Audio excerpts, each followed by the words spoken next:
Bonjour tout le monde, merci d'être avec nous. Vous êtes bien sur la page Facebook du Guide de l'Auto. Ici Marc-André Gauthier, journaliste et collaborateur. Nous sommes aujourd'hui chez Kia Chambly pour découvrir une nouveauté et j'ai nommé la Kia Rio 2018. Eh oui, la petite voiture de la marque coréenne se refait une beauté en 2018 et dès le départ, on remarque tout un changement. Regardez-moi ce nouveau style qui est assez raffiné, très réussi. On réussit à garder l'espèce de caractère sportif de Kia, tout en amenant un élément, si on veut, de luxe additionnel. Vous remarquer quelque chose d'assez particulier à l'avant, en fait. On a une nouvelle grille qui est pleine, comme sur une voiture électrique. C'est à la mode, on dirait, chez les constructeurs de faire ça. Dans ce cas-ci, j'aime bien, c'est assez unique. En bas, on a toujours une grille conventionnelle pour que la voiture ne surchauffe pas, bien entendu. Mais sinon, on a une belle grille pleine. Remarquez les nouvelles roues de 17 pouces qui sont disponibles, bien entendu, en option. J'aime bien de quoi elles ont l'air, encore une fois. On va aller faire un petit tour à l'arrière rapidement pour montrer le nouveau design. Comme vous le voyez, très propre. J'aime bien les lumières, en fait. C'est comme vous voyez, là, c'est assez réussi. Alors, j'ai un assistant aujourd'hui, notre ami Marc-Antoine Mendes, qui est vendeur ici. Ça va bien? Oui, ça va bien, vous autres? Oui, alors, j'aimerais ça que tu nous ouvres la valise pour qu'on voit, exemple, l'espace qu'on a dans l'auto.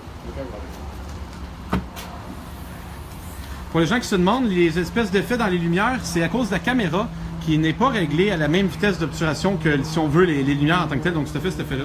Alors, voici la valise. Comme vous voyez, on a toujours pas mal d'espace. J'aime bien parce que, je sais pas si vous voyez bien ici, là, on a une espèce de gap, si on veut, entre le rebord et l'intérieur. Donc, on peut vraiment mettre beaucoup de choses. Vous voyez comment c'est assez profond, là. Une bonne valise. Donc, en abaissant les bancs, on a quand même un bon espace de chargement. J'aimerais ça qu'on ouvre le capot pour montrer le moteur rapidement. Après ça, on va revenir à l'habitacle qui a subi une bonne transformation, vous allez voir.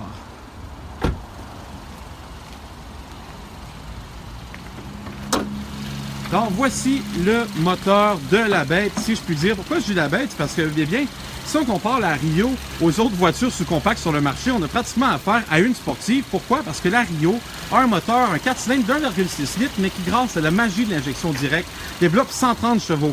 Ça, là, c'est beaucoup plus de puissance que ses principales rivales, là, même jusqu'à 30 chevaux de plus, 30% de plus de puissance. Ce moteur-là, il est accouplé à une boîte automatique à 6 rapports pour une économie d'essence, mais aussi un très bon comportement. Je pense justement à la Toyota Yaris que j'avais en fin de semaine, là, avec sa transmission 4 vitesses. On est loin de ça. On vous promet une économie d'essence, d'ailleurs, qui est bien sous la barre des 7 litres au 100 km. Si vous conduisez modérément, vous devriez même faire en bas de 6,5 litres au 100 km. Maintenant, on va vous montrer l'habitacle. Vous allez voir, ils ont réussi quelque chose de très intéressant. Mon assistant va m'ouvrir la porte. Merci Marc-Antoine. Ça fait plaisir. Comme vous le voyez, dans l'habitacle, on a essentiellement changé de quoi a l'air le tableau de bord. Je vais mettre en arrière, en fait, vous allez avoir une meilleure idée. Excusez-moi. On rentre dans la voiture, on pénètre. Comme vous le voyez, on a complètement refait le tableau de bord et je peux vous dire que, ce qui est fascinant, c'est qu'on a vraiment un design qui ressemble à une voiture. C'est très européen, ça ressemble beaucoup à ce qu'on fait chez les autres marques avec un écran un peu plus détaché. Dans ce cas-ci, c'est assez convaincant. On se rapproche pas mal de ce que Volkswagen Audi même ferait côté alignement, côté tableau de bord, côté cadran. Mais je peux vous dire que dans la catégorie des voitures sous-compactes, c'est assez inédit. Un habitacle qui est aussi bien fini et aussi bien assemblé. Chez Kia, ça a toujours été ça leur force. On vous offre beaucoup de choses pour pas trop cher et il semblerait que ça soit le cas. Alors, c'est à peu près ça que nous réserve la Kia Rio 2018 côté changement esthétique.